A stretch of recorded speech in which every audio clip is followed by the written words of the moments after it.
Bonjour les filles, je vais vous présenter ce que je vous aurais présenté en classe, en fait la semaine prochaine. Sauf que finalement, la semaine prochaine, on va avoir un cours chargé avec beaucoup d'activités, d'ateliers et tout. Donc, la partie qui était plus magistrale, c'est possible de la faire par capsule et c'est donc ce que je vais vous proposer aujourd'hui. Donc, on va parler du film et de la musique en classe d'études sociales. Normalement, je faisais une discussion avec vous pour commencer ce sujet-là, mais ce que je vais faire à la place, je vais vous donner un peu le résultat de ces discussions-là quand on l'a fait en classe normalement. Donc, en général, quand on demande aux étudiants de se remémorer à l'école secondaire, à l'école primaire, quand est-ce que les enseignants mettaient un film, très souvent, ce qui est dit, c'est « Ah, ben, c'était juste avant Noël » ou « C'était une récompense » ou « C'était parce que le prof n'avait pas vraiment préparé son cours » ou encore parce qu'il ne se sentait pas bien, donc il mettait un film. Dans d'autres cas, on va me dire non, mais des fois, l'enseignant nous posait des questions et puis on regardait un film, puis c'était intéressant. Donc ça arrive un peu moins souvent, sauf que c'est intéressant, c'est ça qu'on va voir tantôt. Donc ce questionnement-là est important. Mais parfois, ça, c'est vu comme étant négatif parce qu'il y a des étudiants qui me disaient « Ah, ben quand l'enseignant nous présentait un film, il fallait remplir un questionnaire avec, puis c'était vraiment pas agréable parce qu'on écoutait à moitié le film, puis on remplissait des questions, puis il fallait trouver les réponses. » Donc ça avait causé un stress chez certains d'entre eux. Donc on va voir comment on pourrait faire ça autrement. Et puis très souvent, surtout pour ce qui est des cours d'histoire, on a des films historiques qui ont été présentés à titre illustratif. Et donc, pour illustrer la matière, ben, je vous montre un film, mais il n'y a pas vraiment de réflexion critique, sauf exception, là, il y a des enseignants qui font des trucs super intéressants. Mais très souvent, c'est juste à titre illustratif. Donc, c'est comme si c'était le film de fiction, le film historique devenait un peu la vérité et il n'y a pas de réflexion par rapport au contenu historique du film. Une autre question que je posais lors de cette discussion-là, c'est demander, là, vous allez enseigner à l'élémentaire. Donc, est-ce que, mais même au secondaire, c'est des questions qui se posent, est-ce qu'il y a des limites ou des risques à l'usage quand on pense surtout aux films historiques? Il y a souvent des scènes de violence, il peut y avoir dans certains films des scènes sexuelles, du contenu sensible aussi au niveau de l'histoire des génocides ou même de la Deuxième Guerre mondiale et même plus loin que ça. L'histoire est faite en général de beaucoup de guerres et de beaucoup de violence. Donc, comment on fait pour présenter ça? À quoi il faut réfléchir? Donc, souvent, on se dit qu'à l'élémentaire, ils sont trop petits pour voir ces films-là ou c'est compliqué gérer ce genre de situation-là. On va voir aussi qu'il y a des solutions à ça. Et finalement, je demandais aux élèves, est-ce que vous étiez content quand on présentait un film en classe? Est-ce que c'était une source de motivation? Donc souvent, on me répond source de motivation, pas nécessairement, mais très content en général, puisqu'il s'agissait souvent d'une pause à un enseignement plus magistral ou traditionnel. Moi, je me rappelle que quand j'enseignais, souvent je rentrais en classe et les élèves, leur première question, c'est « Est-ce qu'on écoute un film aujourd'hui, madame? » Donc, c'est quelque chose qui est apprécié très souvent. Malheureusement, quand on ne l'utilise pas tout le temps de la bonne façon, c'est correct d'en faire une récompense une fois de temps en temps. Sauf que ce qui arrive souvent, c'est que ça va devenir une période de sieste pour plusieurs qui risquent de prendre ça, vu le côté passif de la chose, de prendre ça comme une pause et d'en profiter pour faire la siesta. Donc, comment on peut éviter ces problèmes-là? Bien, on peut problématiser. Puis là, on va vous donner des étapes par la suite. Puis ces étapes-là, vont aussi toucher d'autres sources qu'on peut utiliser, par exemple, comme la chanson. Alors, pourquoi on dit que c'est important de problématiser? Les élèves, ils sont dans un monde médiatique. Je vais vous montrer cette citation-là. Je la trouve très intéressante. Donc, on va revenir sur l'autre diapo après. Les élèves d'aujourd'hui évoluent dans un monde indéniablement médiatique et multimodal. Partout autour d'eux, leur façon de s'informer et tout, c'est à travers les médias sociaux, la télévision, les téléséries. C'est là aussi qu'ils font leur apprentissage historique, leur apprentissage des grandes questions. Mais ils n'ont pas nécessairement les habiletés pour distinguer dans tout ce paysage médiatique quelles sont les sources fiables et pas fiables. Donc, s'ils recourent spontanément, comme le disent Laferrière et Martel, à des supports variés, où il y a le son, l'image, le mouvement, ils ne sont pas toujours en mesure d'exercer un jugement critique par rapport à ces différentes plateformes-là. Donc, ça redéfinit le rapport à l'apprentissage, mais aussi à l'enseignement qu'on va en faire. Ça redéfinit le rapport à la lecture, parce que très longtemps, surtout en études sociales, c'était une matière centrée très majoritairement sur la lecture de texte, mais maintenant, on est en train de redéfinir ça. On va utiliser l'image et le son, mais il faut apprendre à les lire aussi. Il y a une littératie qui vient avec ces nouveaux supports-là, qui ne sont pas si nouveaux que ça, mais qui sont plus présents dans leur vie quotidienne qu'elles ne l'étaient pour les générations précédentes. Et ça implique aussi qu'il faut exercer un jugement critique, d'abord de notre côté par rapport à ce qu'on présente aux élèves et par rapport à ce qu'on leur demande aussi pour les amener à exercer eux-mêmes et à développer ces habiletés de trouver et d'être capable de critiquer différentes sources médiatiques. Donc, si on revient à cette problématisation, ça peut être de présenter un film. Et là, quand on dit film, on parle très souvent des films de fiction, mais ça peut aussi être des documentaires. Donc, de demander aux élèves qui créent un conflit cognitif de partir avec une situation problème, par exemple, ou de donner, par exemple, ce qu'on peut dire aux élèves, c'est vous allez écouter le film et puis vous allez vous mettre dans la position de tel personnage. Et puis, on va arrêter le film, puis vous allez me dire qu'est-ce que vous pensez que ce personnage-là va faire. Et là, on peut donner différents rôles aux élèves. C'est une idée, mais il y en a plusieurs comme ça que vous pouvez faire. Et même au primaire, même à l'élémentaire, est-ce qu'on peut réellement utiliser des films? Oui, mais il faut bien les sélectionner. Et souvent, ça peut être de prendre simplement des extraits. On a tendance à penser qu'il faut présenter un film au complet, mais des fois, ça n'a pas nécessairement une valeur pédagogique de présenter le film au complet, alors que si on avait présenté une petite séquence de 10-15 minutes, d'abord, on évite que les élèves tombent endormis ou trouvent ça trop long ou perdent l'intérêt. Des fois, ils sont choqués quand on arrête la vidéo, mais en même temps, on leur dit c'est très possible de demander à vos parents de louer le film ou de le trouver d'une façon ou d'une autre. Donc, quel film on peut regarder au primaire? Il y en a qu'on peut regarder entièrement, par exemple comme Pocahontas. Pocahontas est basé sur une histoire vraie, l'histoire de Pocahontas, qui est une jeune femme de la tribu Powhatan. C'est une tribu de la famille linguistique algonquienne.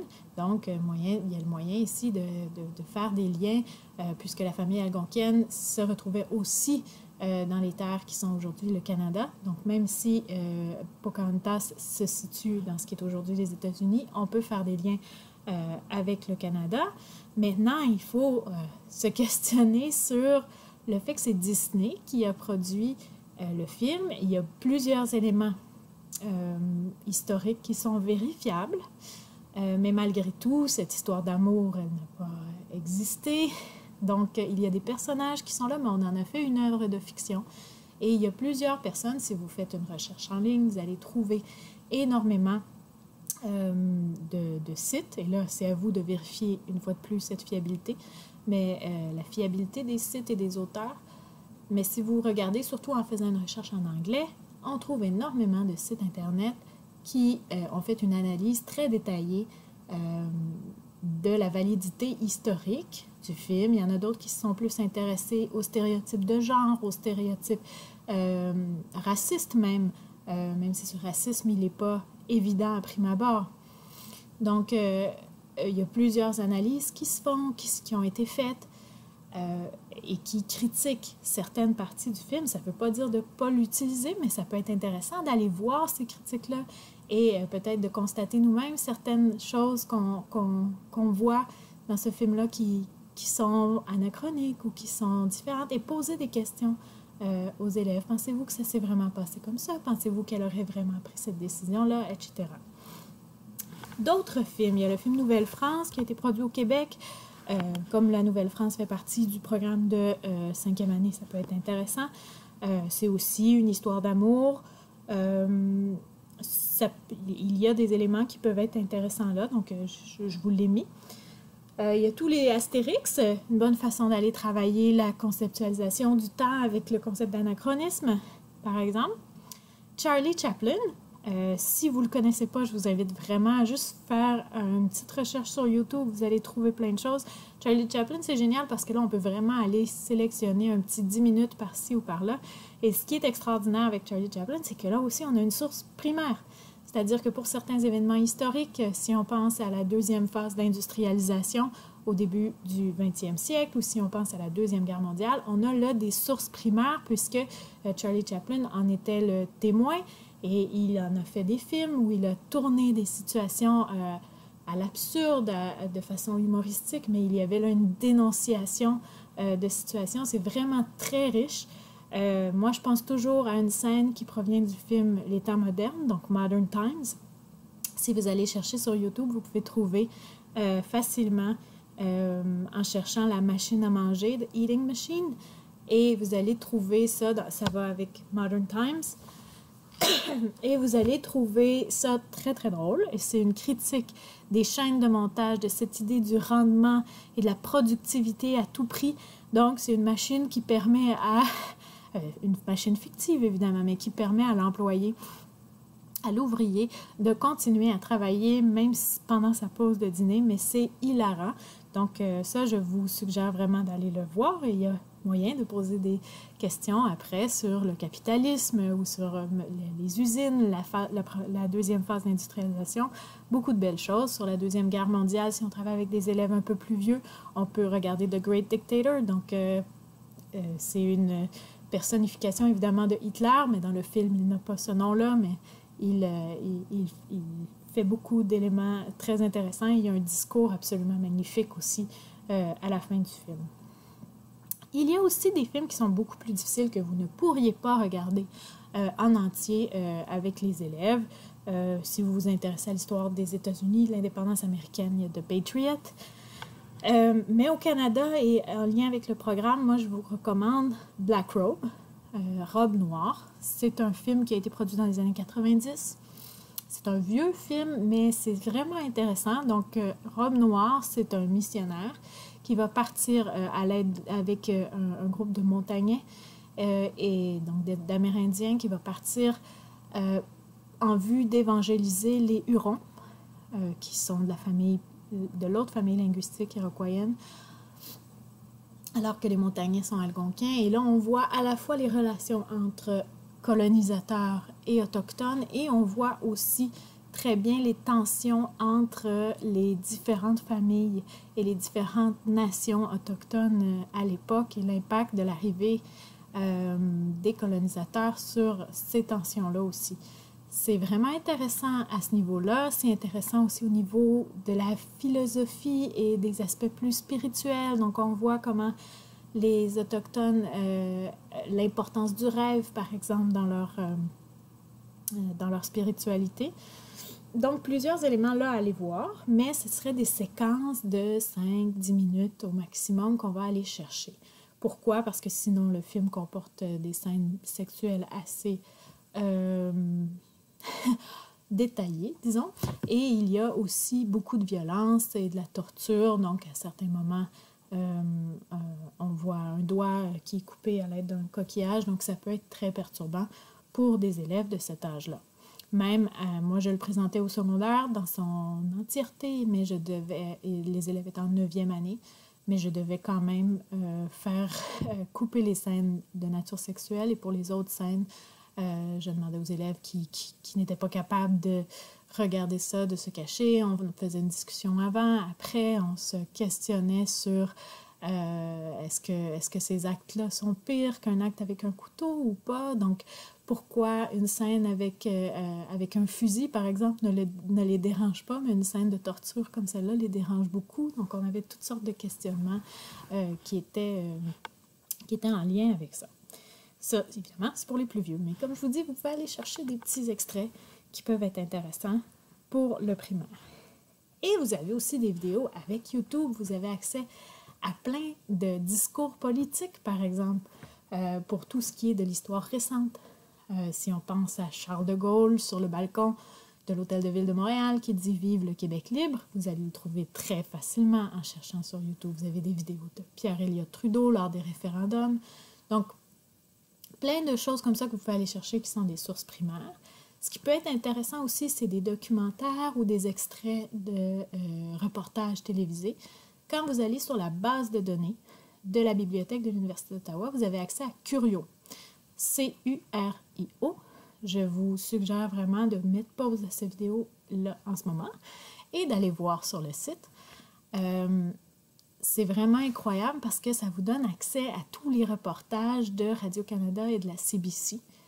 Et en plus, vous avez une section où vous pouvez sélectionner au niveau scolaire, je crois que c'est ressources. Vous allez sélectionner curriculum de l'Ontario.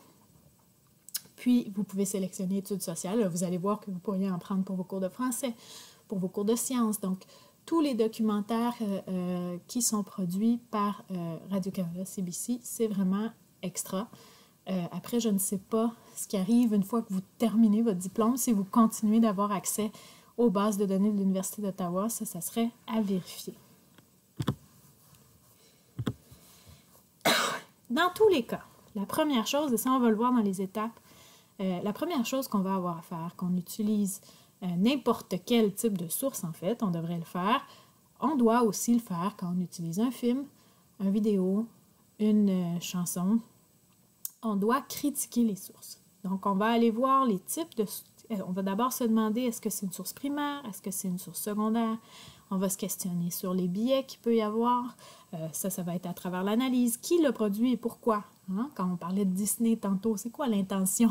Est-ce que c'est une intention vraiment de respecter au niveau historique ou c'est une intention de divertissement qui est autre? Et donc, il y a des choix historiques qui vont être faits et des choix de cinématographiques qui vont être faits, qui ont une influence sur la validité du contenu. On va aller regarder qu'est-ce que ça nous apprend. On peut amener les élèves à comparer avec d'autres sources. Donc, beaucoup de choses qu'on peut regarder. Je parle beaucoup du film depuis tantôt. Donc, vous vous dites pourquoi elle a mis la chanson. Mais moi, je suis une grande fan de chansons francophones. Donc, j'ai essayé de trouver pour vous des chansons qui sont intéressantes au niveau de l'étude sociale. Il doit y en avoir des centaines. J'en ai mis quelques-unes ici. Et puis, il y en a une que je voudrais vous faire écouter. Pourquoi? Parce que mes collègues Laferrière et Martel, qui étaient cités dans la diapositive précédente, elles ont travaillé avec des élèves de 6e année sur la chanson de la Bolduc, parce qu'elles travaillaient sur la crise économique en 1930. Et donc, elles présentaient plusieurs éléments, mais entre autres, cette chanson de la Bolduc, elle est vraiment super, cette chanson, mais qu'est-ce qu'elles observaient? C'est que les élèves avaient vraiment de la difficulté à travailler sérieusement, parce qu'on leur demandait finalement tout de suite, en écoutant, de l'analyser. Donc, une chose que je vous conseille de faire, et puis c'est ce que mes collègues disaient, c'est qu'il faut faire une première écoute, et ça peut être le cas avec n'importe quelle chanson. C'est pas le type de chanson qu'ils sont habitués d'écouter, ça ne ressemble pas du tout, et probablement que même vous, ça vous fera rire un peu, si vous ne connaissez pas la Bolduc, surtout. Donc, ça les fait rire. Donc, on l'écoute une première écoute, défoulez-vous, riez, trouvez ça drôle autant que vous voulez, c'est correct. On ne peut pas chicaner les enfants de se sentir comme ça à l'écoute de quelque chose qui est complètement étranger à ce dont ils sont habitués. Donc, on leur permet ce petit défoulement, puis ensuite, là, on se met au travail, on la réécoute et on travaille à partir des paroles pour essayer de comprendre la teneur de cette source-là. Ce qui est extraordinaire, encore une fois, avec la Bolduc, c'est un peu comme Charlie Chaplin, c'est une source primaire. Donc, elle était là dans les années 30 et ça date des années 30. Donc, on va prendre une petite pause musicale et je vous la fais écouter.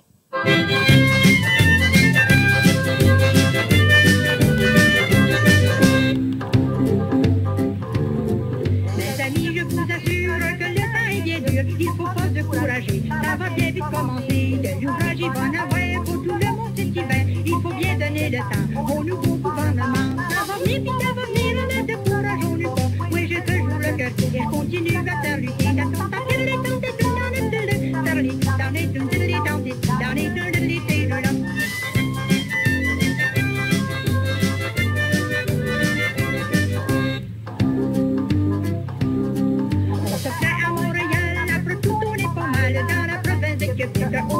on ne fait qu'il n'y a pas d'ouvrage au Canada, il y en a bien moins dans les États.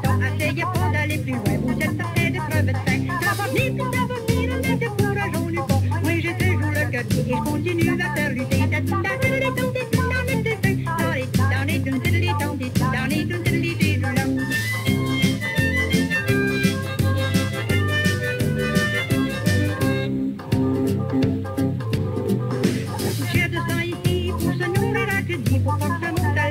Je me tape sur les biscuits, mais je peux pas faire de l'extra. Mon petit mari travaille pas, à force de me priver de manger, je laisse ta mort assassiner. Ça va venir, puis ça va venir, ne décourageons-nous pas. Oui, j'ai toujours le cœur et je continue à faire lutter.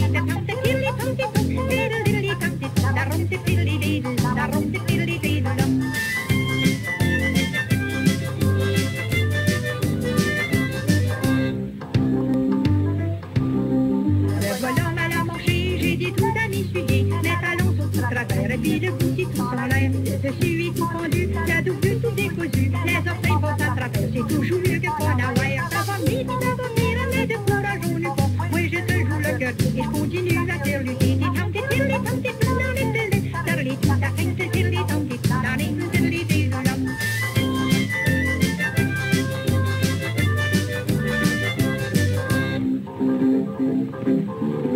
Le propriétaire qui m'a loué, il est bien mal à manger. Ma boîte à charbon est brûlée, et puis j'essaie vite de compter. Ma lumière est collectée, puis mon nom est pas payé. Ils n'ont pas besoin de ma chaîne, ma liste à trois pas d'escalier. Ça va venir, puis ça va venir, mais décourageons-nous pas. Oui, je te joue le cœur, et je continue à faire lutter.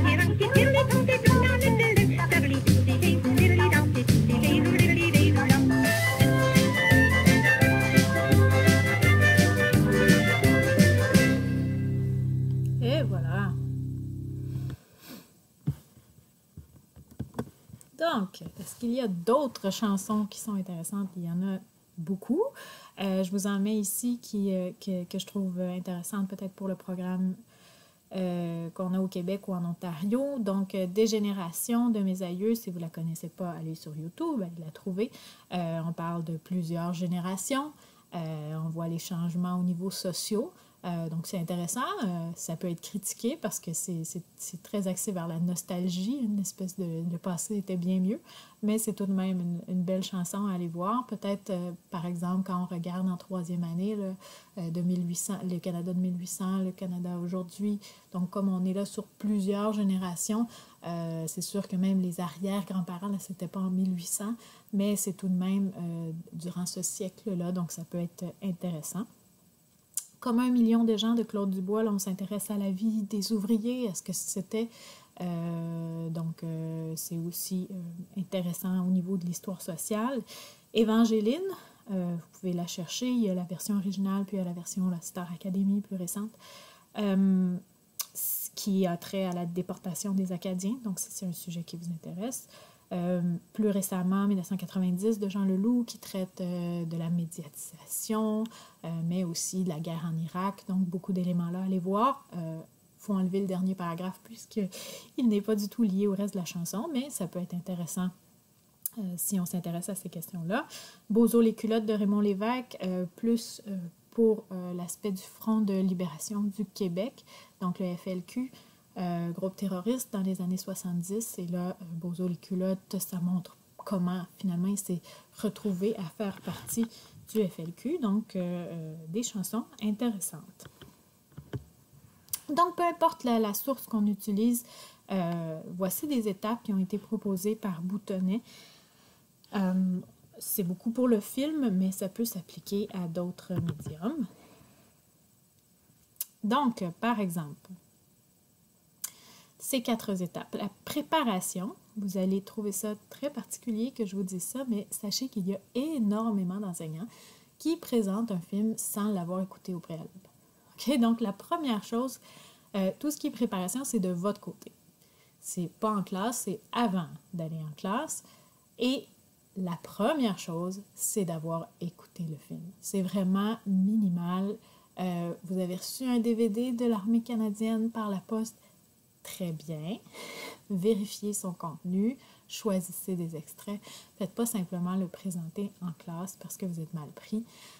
Il faut avoir regardé ce que vous allez présenter aux élèves.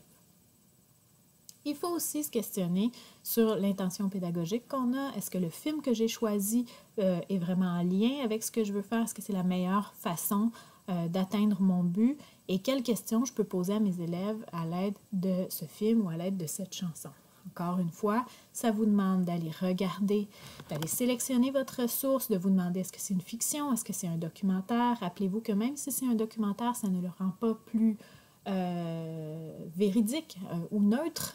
Ça a été créé par quelqu'un, il y a une intention. Donc, il faut tout de même aller se questionner sur ces aspects-là. Est-ce que c'est une source primaire? Est-ce que c'est une source secondaire?